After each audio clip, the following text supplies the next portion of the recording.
I come to share with you a perspective that is completely different to what we have heard today from this most prestigious reunion. And that is this perspective of someone born with the gift of healing. And of course, can we put the first slide? I called my presentation Connecting the Dots and Undoing the Knots. And the 9 minutes that are allocated to me, I will try to set two objectives: to identify the patterns of thought, feeling, emotion, which often not only contribute to disease, but also prevent our self-healing, and then also to share the tools that will make our self-healing easier, and also to assist us in breaking those disease-making patterns. Now, of course, it is no secret that our thoughts, our feelings, and I stress our feelings and our emotions, help to create and to advance the state of cancer or any other disease in our body.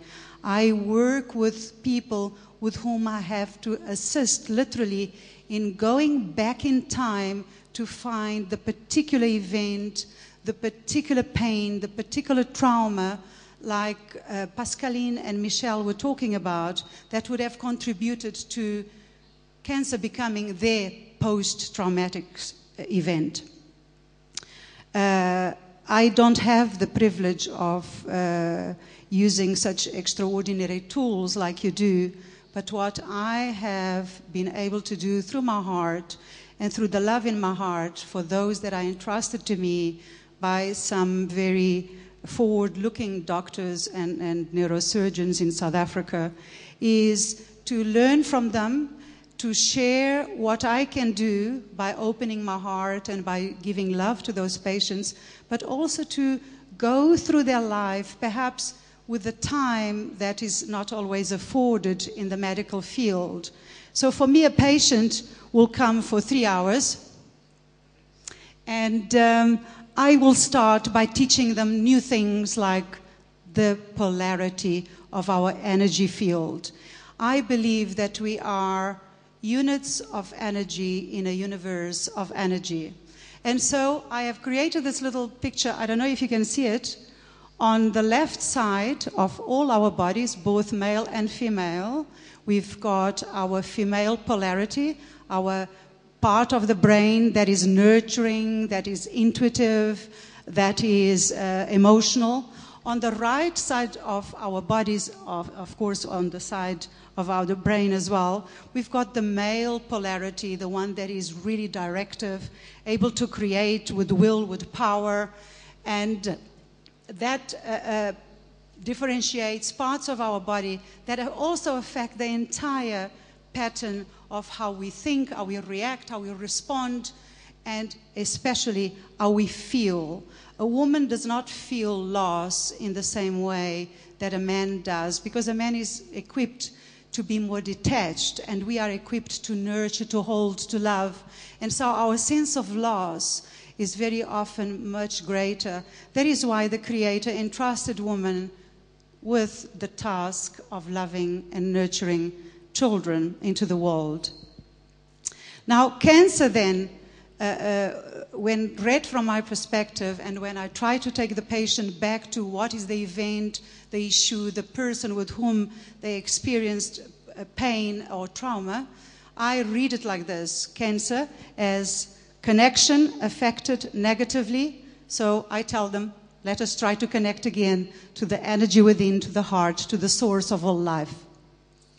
And in doing that, I then start the undoing of the knots. That's not my breast, eh?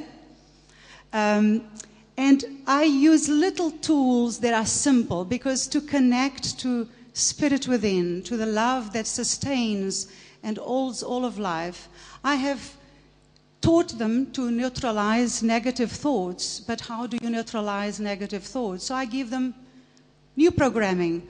I am love. I am whole and complete, especially when you find that women that have been abandoned and feel incomplete and unsupported, then I tell them, repeat, even if it's the whole day long, I am whole and I am complete. I'm whole and I'm complete.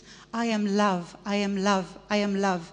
All these things seem very basic, but it changes the mindset. It breaks the pattern of, oh, I'm so lonely, and that bastard just leave me alone, and you know.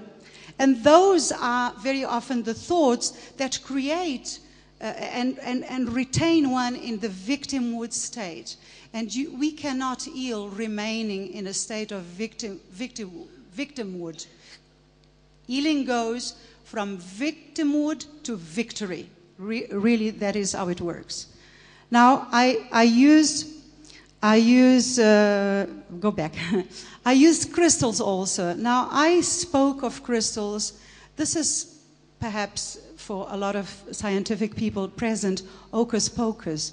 But in reality, the crystal kingdom is so extraordinarily powerful. It serves as a tool for us to imprint an idea, for us to imprint a programming. I use this bracelet to remind me that at 55, I cannot start thinking like an old lady.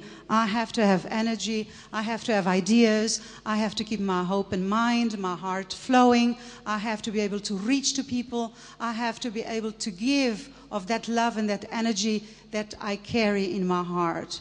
And then I will program something like this in rose quartz for my heart, to keep my heart going. Because when you have days like I have between doing my radio programs and my patients of 3 hours each, and then all other activities of being a married mother, you know, I need a heart that is not going to start beating out of sync.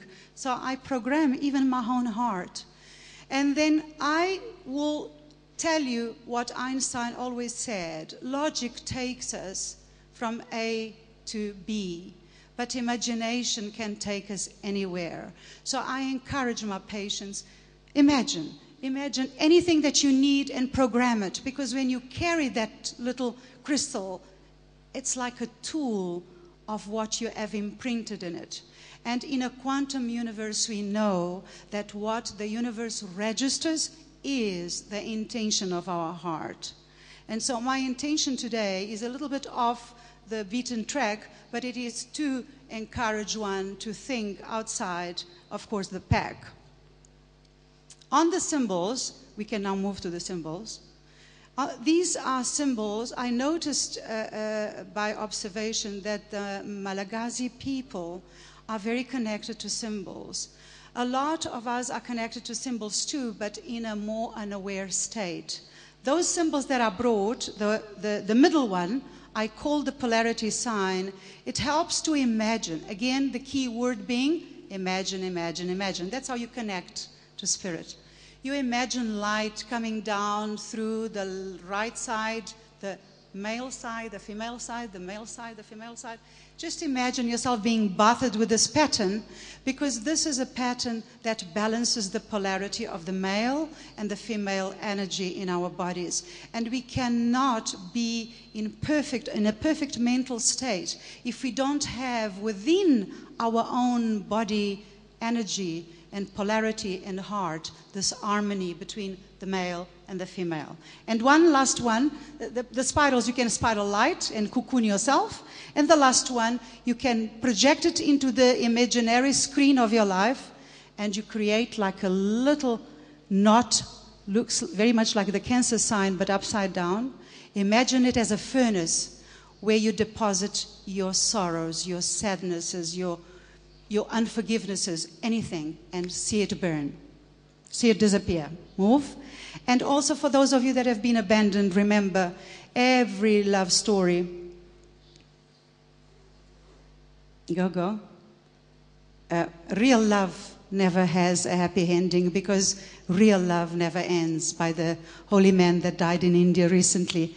And in fact, I would like to end this presentation by saying yet again, we use all these extraordinary tools of science and then tools of spirit, but in the end, only love heals. Thank you.